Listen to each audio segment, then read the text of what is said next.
ಆಮೇಲೆ ಒಂದು ವರ್ಷವನ್ನು ನಾವು ದಾಟಿಸಿ ನೂತನ ವರ್ಷದ ಒಳಗಡೆ ನಾವು ಕಾಲಿಡಬೇಕು. ಮತ್ತೊಂದು ವರ್ಷವನ್ನು ಸುಭಿಕ್ಷ ಕಿರೀಟದಿಂದ ಸ್ವೀಕರಿಸಿ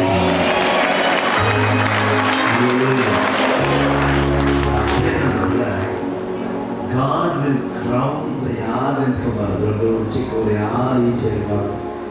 ಎಲ್ಲರ ಒಳಗೆ ಬಂದು ಮೊಣಕಾಲ ಎಲ್ಲ ಮೊಣಕಾಲ ಹಾಕಿ 10 ನಿಮಿಷಗಳ ಕಾಲ ಈ ಒಂದು ಸಮಯದಲ್ಲಿ ನಾವು ಬಹಳ ವಿಷಯ ಪ್ರಾರ್ಥನೆ ಮಾಡಬಹುದು.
ನಿಮಿಷ ಹಾಗೆ ಪ್ರಾರ್ಥನೆಗೋಸ್ಕರ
ಭಾರತ ದೇಶದಲ್ಲಿರುವಂಥ ಎಲ್ಲ ಪ್ರಿಯ ಸಹೋದರ ಸಹೋದರರಿಗೂ, ಪುಟಾಣಿ ಮಕ್ಕಳಿಗೂ, ಹಿರಿಯರಿಗೂ, ಕರ್ನಾಟಕ ರಾಜ್ಯದಲ್ಲಿರುವಂಥ ನಮ್ಮ ಎಲ್ಲ ಅಣ್ಣ ತಮ್ಮಂದಿರಿಗೂ, ಅಕ್ಕ ತಂಗಿದಿರಿಗೂ, ತಾಯಿ ತಂದೆಗಳಿಗೂ, ಪುಟಾಣಿ ಮಕ್ಕಳಿಗೂ, ನಮ್ಮ ಸಮಸ್ತ ದೇಶಗಳ ಪ್ರಾರ್ಥನಾ ಮಂದಿರ ಸಭೆಯ ವತಿಯಿಂದ ನಿಮ್ಮೆಲ್ಲರಿಗೂ ಕೂಡ ಹೊಸ ವರ್ಷದ ಶುಭಾಶಯಗಳನ್ನು ಕೋರುವನಾಗಿದ್ದೇನೆ. ಈ ಒಂದು ಹೊಸ ವರ್ಷ ನಮ್ಮ ಕ್ರಿಸ್ಮಸ್ ಹಬ್ಬದ ಒಂದು ಆಚರಣೆ ಮುಗಿದು ಕೇವಲ 6 ದಿವಸದಲ್ಲಿ ಮತ್ತೆ ಈ ಒಂದು ಹೊಸ ವರ್ಷವನ್ನು ನಾವು ಕೊಂಡಾಡ್ತಾ ಇದ್ದೇವೆ. ಈ ಹೊಸ ವರ್ಷವನ್ನು ನಾವು ಕೊಂಡಾಡುವುದಕ್ಕೆ ಬಹಳ ಪ್ರಾಮುಖ್ಯವಾದಂಥ ಕಾರಣ, ಅನೇಕರ ಹೃದಯದಲ್ಲಿ ಅನೇಕ ವಿಧವಾದಂಥ ಆಲೋಚನೆಗಳು, ಬಯಕೆಗಳು, ಪ್ರಾರ್ಥನೆಗಳು, ಇನ್ನು ಎದುರು ನೋಡುವಿಕೆಗಳು ಬಹಳ ಇರುತ್ತದೆ. ಆದರೆ ನಮ್ಮ ಕರ್ತನಾದ ಯೇಸು ಕ್ರಿಸ್ತನ ಹೆಸರಿನಲ್ಲಿ ನಾನು ನನ್ನ ತುಂಬು ಹೃದಯದಿಂದ ನಿಮಗೆ ಹೇಳುವುದೇನಂತಂದರೆ, ನೀವು ಏನನ್ನು ಬಯಸುತ್ತಿದ್ದೀರೋ, ಏನನ್ನು ಬೇಡ್ತಾ ಇದ್ದೀರೋ, ನೀವು ಬೇಡುವುದಕ್ಕಿಂತಲೂ ಬಯಸುವುದಕ್ಕಿಂತಲೂ ಹೆಚ್ಚಾಗಿಯೇ 2025ನೇ ವರ್ಷದಲ್ಲಿ ದೇವರು ನಿಮಗೆ ಶುಭವನ್ನು ಅನುಗ್ರಹಿಸ್ತಾನೆ ಅಂತ ಹೇಳಿ ನಾವು ಶುಭ ಕೋರುತ್ತಾ ಇದ್ದೇವೆ. ಅದು ಮಾತ್ರ ಅಲ್ಲ, ನಾವು ನಂಬುತ್ತಾ ಇದ್ದೇವೆ ದೇವರು ನಿಮ್ಮನ್ನು ಏರಾಳವಾಗಿ ಆಶೀರ್ವಾದ ಮಾಡಲಿ. ನಮ್ಮ ಸಭೆ ಸಮಸ್ತ ದೇಶಗಳ ಪ್ರಾರ್ಥನಾ ಮಂದಿರ ಅನ್ನುವಂಥ ಒಂದು ಸಭೆ. ಇದರಲ್ಲಿ ಯಾವುದೇ ಒಂದು ಜಾತಿ, ಭಾಷೆಯ ಭೇದ ಭಾವ ಯಾವುದಿಲ್ಲ. ಯಾಕಂತಂದರೆ ಇದು ಸಮಸ್ತ ದೇಶಗಳಿಗೂ ಪ್ರಾರ್ಥನಾ ಮಂದಿರ, ಸಮಸ್ತ ಜನರಿಗೂ, ಸಮಸ್ತ ಭಾಷೆಯವರಿಗೂ ಕೂಡ ಪ್ರಾರ್ಥನಾ ಮಂದಿರ. ಆದುದರಿಂದ ಈ ಒಂದು ದಿವಸದಲ್ಲಿ ನಿಮಗೆ ಈ ಒಂದು ನಮ್ಮ ಚಾನಲ್ ಮೂಲಕವಾಗಿ ನಿಮಗೆ ಈ ಒಂದು ಹೊಸ ವರ್ಷದ ಶುಭಾಶಯಗಳನ್ನು ಕೋರುವುದರಲ್ಲಿ ಬಹಳ ಸಂತೋಷವುಳ್ಳವರಾಗಿದ್ದೇವೆ. ದೇವರು ನಿಮ್ಮನ್ನು ಏರಾಳವಾಗಿ ಆಶೀರ್ವಾದ ಮಾಡಲಿ. Happy new year. God bless you. ಕ್ರಿಸ್ಮಸ್ಗೂ ಹೊಸ ವರ್ಷಕ್ಕೆ ಏನು ಸಂಬಂಧ ಅಂತಂದರೆ, ನಮ್ಮ ಇತಿಹಾಸದಲ್ಲಿ ನಾವು ನೋಡ್ತಾ ಇದ್ದೇವೆ ಕ್ರಿಸ್ತಪೂರ್ವಕ ಎಂಬುದಾಗಿ. ಸೊ ಅದನ್ನೇ ನಾವು ಈ ಒಂದು ಕ್ರಿಸ್ಮಸ್ನ ಸೆಲೆಬ್ರೇಟ್ ಮಾಡಿ ಒಂದು ವಾರದಲ್ಲಿ ಇದು ಒಂದು ಚರಿತ್ರೆಯ ಒಂದು ಚರಿತ್ರೆ ಎಂಬುದಾಗಿ ನಾವು ಹೇಳಬೇಕು. ಯಾಕಂತಂದರೆ ನಮ್ಮ ಇತಿಹಾಸದಲ್ಲಿ ಎಲ್ಲರಿಗೂ ಗೊತ್ತಿದೆ ಕ್ರಿಸ್ತಪೂರ್ವಕ ಎಂಬುದಾಗಿ. ಅದಕ್ಕಾಗಿ ಕ್ರಿಸ್ಮಸ್ ಆದ ನಂತರವೇ ಒಂದು ಹೊಸ ವರ್ಷವನ್ನು ಇಡೀ ಜಗತ್ತಿಗೇನೆ ಒಂದು ನೂತನ ಆಶೀರ್ವಾದ, ಸಂತೋಷ ಹುಟ್ಟಿದೆ ಎಂಬುದಂಥ ಒಂದು ನಿರೀಕ್ಷೆಯಲ್ಲಿ ಇದು ನಾವು ಕೊಂಡಾಡುವವರಾಗಿದ್ದೇವೆ. ಒಂದು ವಿಶೇಷವಾದಂಥ ಹೆಸರು ಇಟ್ಟಿದ್ದಾರೆ, ಸಮಸ್ತ ದೇಶಗಳ ಪ್ರಾರ್ಥನಾ ಮಂದಿರ ಅಂತೇಳಿ. ಸೊ ಹೇಗೆ ಅದಕ್ಕೆ ಬಹಳ ಕಾರಣಗಳು ಉಂಟು. ಏನಂತಂದರೆ, ಕೆಲವು ಕಡೆ ನಿರ್ದಿಷ್ಟವಾದಂಥ ಜನ ಮಾತ್ರ ಬರಬೇಕು, ನಿರ್ದಿಷ್ಟವಾದಂಥ ಭಾಷೆಯವರು ಮಾತ್ರ ಬರಬೇಕೆಂಬುದಾಗಿ ಕೆಲವೊಂದು ತಡೆಗಳು ಇದೆ. ಆದರೆ ಈ ಒಂದು ಸಭೆಯನ್ನು ನಾವು ಪ್ರಾರಂಭ ಮಾಡಿದಂಥ ನಮ್ಮ ಹಿರಿಯರುಗಳು ಈ ಯೋಜನೆಯಲ್ಲಿ ಪ್ರಾರಂಭ ಮಾಡಿದ್ದಾರೆ. ಈ ಸಭೆಯಲ್ಲಿ ಯಾವುದೇ ಒಂದು ಭೇದ ಭಾವ ಇರಬಾರದು. ಇಂಥವರಿಗೆ ಈ ಒಂದು ಆರಾಧನೆ ಎಂಬುದಾಗಿ ಇಲ್ಲದೆ ಸಮಸ್ತ ದೇಶಗಳ ಸಮಸ್ತ ಜನರು ಇಲ್ಲಿ ಬರಬೇಕನ್ನುವಂಥ ಒಂದು ಉದ್ದೇಶದೊಂದಿಗೆ ಈ ಒಂದು ಸಭೆಗೆ ಈ ಒಂದು ಹೆಸರನ್ನು ಇಟ್ಟಿರುವವರಾಗಿದ್ದಾರೆ. ಕ್ರಿಸ್ಮಸ್ ಮತ್ತು ಹೊಸ ವರ್ಷ ಇಡೀ ಪ್ರಪಂಚದಲ್ಲಿ ನಡೆಯುವಂಥದ್ದು. ಸೊ ಇದರಲ್ಲಿ ವಿಶೇಷವಾಗಿ ನಿಮ್ಮ ಪ್ರಾರ್ಥನಾ ಮಂದಿರಕ್ಕೆ ಹಲವಾರು ಕಡೆಯಿಂದ ಬರ್ತಾರೆ. ಏನು ನಿಮ್ಮಲ್ಲಿ ಅಂತ ವಿಶೇಷ ಬೇರೆ ಕಡೆಯಿಂದ ಬರುವಂಥವ್ರು? ನಾನು ಮೊದಲು ಹೇಳಿದಂಗೆನೆ ಇಲ್ಲಿ ಏನಂತಂದರೆ, ಸರ್ವರಿಗೂ ಒಂದೇ ರೀತಿಯಾದಂಥ ಪ್ರೀತಿಯನ್ನು ನಾವು ತೋರಿಸೋರಾಗಿದ್ದೇವೆ. ಅದು ಮಾತ್ರ ಅಲ್ಲ, ದೇವರ ಆಶೀರ್ವಾದ ಇಂಥವರಿಗೆ ಮಾತ್ರ ಹೋಗಬೇಕನ್ನುವಂಥ ಒಂದು ವ್ಯತ್ಯಾಸ ಇಲ್ಲದೆ ಇಲ್ಲಿ ಬರುವಂಥ ಪ್ರತಿಯೊಬ್ಬರಿಗೂ ಕೂಡ ಈ ಒಂದು ಆಶೀರ್ವಾದ ಸಿಗಬೇಕೆಂಬುದಾಗಿ ನಾವು ಪ್ರಾರ್ಥಿಸಿದ್ವಿ. ಇನ್ನೊಂದು ಏನಂತಂದರೆ, ಈ ಸಭೆಯ ಒಳಗಡೆ ಬರುವವರಿಗಾಗಿ ಮಾತ್ರ ನಾವು ಪ್ರಾರ್ಥನೆ ಮಾಡುತ್ತಿಲ್ಲ. ಇವತ್ತು ನಾವು ಹೊಸ ವರ್ಷವನ್ನು ಆಚರಣೆ ಮಾಡೋದಕ್ಕೆ ಮುಂಚಿತವಾಗಿ ಕಳೆದ 3 ದಿವಸಗಳು ನಾವು ಉಪವಾಸದಲ್ಲಿ ಇದ್ದು ಊಟ ಮಾಡದೆ ನಮ್ಮ ಕರ್ನಾಟಕ ರಾಜ್ಯದಲ್ಲಿರುವಂಥ 7 ಕೋಟಿ ಜನರಿಗೂ ಶುಭವಾಗಲಿ, ಆಶೀರ್ವಾದ ಆಗಲಿ, ನಮ್ಮ ದೇಶದಲ್ಲಿ ಒಂದು ಒಳ್ಳೆಯ ಸಮಾಧಾನ ಉಂಟಾಗಿರಲಿ, ಆಶೀರ್ವಾದ ಉಂಟಾಗಿರಲಿ, ಸರ್ವರಿಗೂ ಒಂದು ಒಳ್ಳೆಯ ಆಶೀರ್ವಾದ ದೇವರಿಂದ ಬರಬೇಕಂತ ಹೇಳಿ ಈಗಾಗಲೇ ನಾವು 3 ದಿವಸ ಉಪವಾಸ ಮಾಡಿ ಪ್ರಾರ್ಥನೆ ಮಾಡಿನೇ ಇದನ್ನು ನಾವು ಕೊಂಡಾಡುವವರಾಗಿದ್ದೇವೆ. ಆದ್ದರಿಂದ ಈ ಒಂದು ಮನಸ್ಸು ಇರುವುದರಿಂದ ಜನರು ಕೂಡ ಇಲ್ಲಿ ಕೂಡಿ ಬರ್ತಾ ಇದ್ದಾರೆ ಎಂಬುದಾಗಿ ನಾನು ನಂಬುತ್ತಾ ಇದ್ದೇನೆ. ದೇವರು ಅಂಥ ಸ್ಥಳಗಳಲ್ಲಿ ಕೂಡಿಸ್ತಾ ಇದ್ದಾರೆ. ಅದು ದೇವರಿಗೇನೆ ಮಹಿಮೆ ಆಗಬೇಕು. Thank you so much. God bless you. Happy new year ಎಲ್ಲರಿಗೂ.